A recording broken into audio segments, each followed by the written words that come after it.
first coined by pediatrician William Sears. Since then, it's become a form of parenting that's both common and controversial and misunderstood. Here to discuss more is parenting expert Judy Arnall. Judy, welcome. Thanks for coming in. Thank you for having me.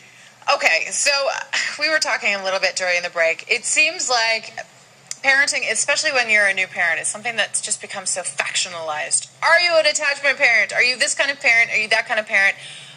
What is attachment parenting even, and what is our concept of it? Well, attachment parenting is actually kind of two things. One is it's a theory. There's attachment theory, which is basically comforting your child when they need it. Basic mainstream stuff. And then there's attachment parenting tools, which enable a parent or caregiver to become physically close to a child and become more attached through the tools. Okay, so what are those? What are some examples of General tools are holding baby wearing, so wearing babies, wearing toddlers. Oftentimes co-sleeping, or what we call bed sharing or room sharing, and often it's extended breastfeeding, so letting the child decide the schedule for weaning. So I guess, why do some people take such exception to this? I mean, have we sort of conceptually changed it to something that it's not?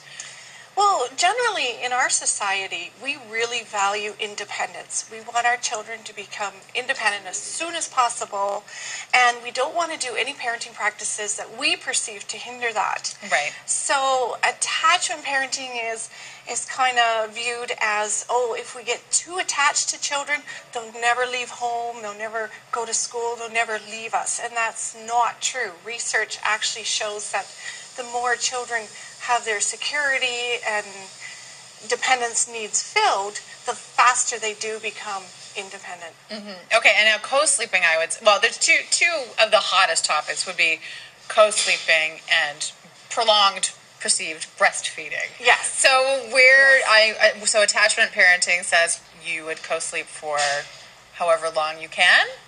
Absolutely. As long as it works for both the parent and the child. Generally, you don't find too many teenagers co-sleeping with their parents. But, no. It's especially in the young years where children go through severe separation anxiety. Keeping them close and feeling secure is one of those benefits of co-sleeping.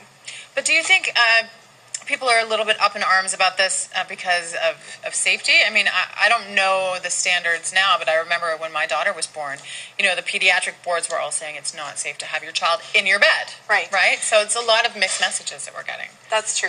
And there are risks with bed sharing. Parents need to be aware of what those risks are and to lessen those risks as much as possible. As far as extended breastfeeding, it's pretty well mainstream now with all the public health agencies that breastfeeding is recommended for up to age 2 years and beyond. So they leave the choice of when to wean between parent and child.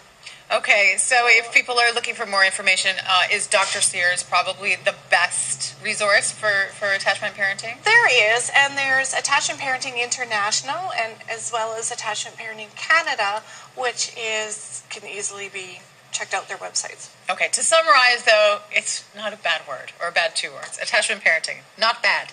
It's a great thing. It's offering comfort when children need it. I'm all for that. And how do people find you? We're at attachmentparenting.ca. Okay, and you can also pick up Discipline Without Distress. It's available now. Thank you. Lovely to see you. Thank you.